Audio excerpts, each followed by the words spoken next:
As we reported earlier, the North Carolina Elections Board will set a new election date for the state's 9th congressional district after charges of fraud in the vote.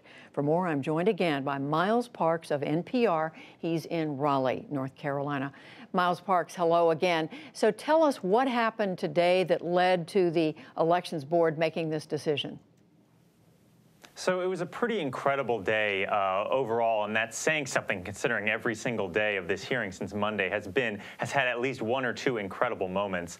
Today was the day where we were supposed to hear from Mark Harris, who took the stand early in the morning and testified all morning about what he knew about this absentee ballot fraud that investigators have been laying out over the past few days. It's centered on a political operative named McCrae Dowless, who Harris had actually hired himself to work on upping the absentee ballot totals in the eastern part of the district. More and more evidence has come out that suggests that Dowless was using tactics that are illegal in North Carolina, collecting ballots. One woman even testified that she filled in some ballots for voters who left them blank when they turned in their ballots to her. So it was getting more and more clear that the election results were tainted. And then today we actually had a bipartisan vote, 5-0 unanimous vote from the State Board of Elections to hold a brand new election and throw out the results from November. So as we reported earlier, Harris today, who was the Republican, had been the Republican winner, is now calling for a new election. But up until now, he has denied any wrongdoing. Isn't that right?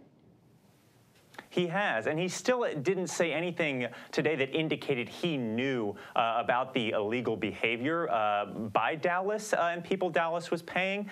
But it became very clear that his argument over the past few months that he was not warned about Dowless's tactics was not going to hold water anymore. Yesterday, we heard testimony from Harris's son, John Harris, who's an assistant U.S. attorney in North Carolina. He testified that he warned his father that he had done data analysis on the 2016 election. He looked into the candidate who had been paying Dowless, and he had a hunch that Dowless was a, quote, shady character who was engaged in illegal activity. His own son warned him.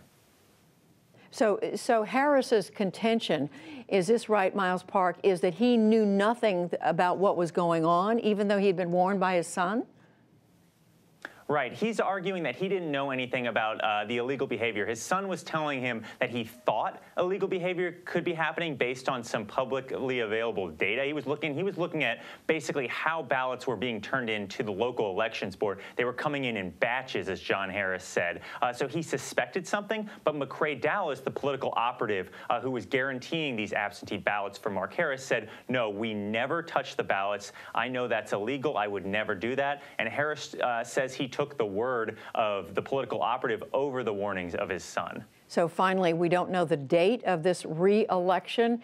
We assume it'll be held within the next several months. Any sense of whether voters are going to start from scratch there, or which side has an advantage going in? The biggest thing right now is actually looking at the primaries. North Carolina passed a law a few months ago that said if you hold a new general election for a statewide race, you have to hold a new primary as well. So at this point, what we're really curious about is Mark Harris going to run again? He hasn't said one way or the other yet, obviously, because the election was just called recently. But then the question is, even if he does run again, will he get the support of Republicans in North Carolina with all of this baggage from this week-long hearing? Will he be able to gather that statewide support to even run again against Democrat Dan McCready? Big development today in North Carolina, calling, as you say, for a brand new election. Miles Park of NPR, thank you. Thank you.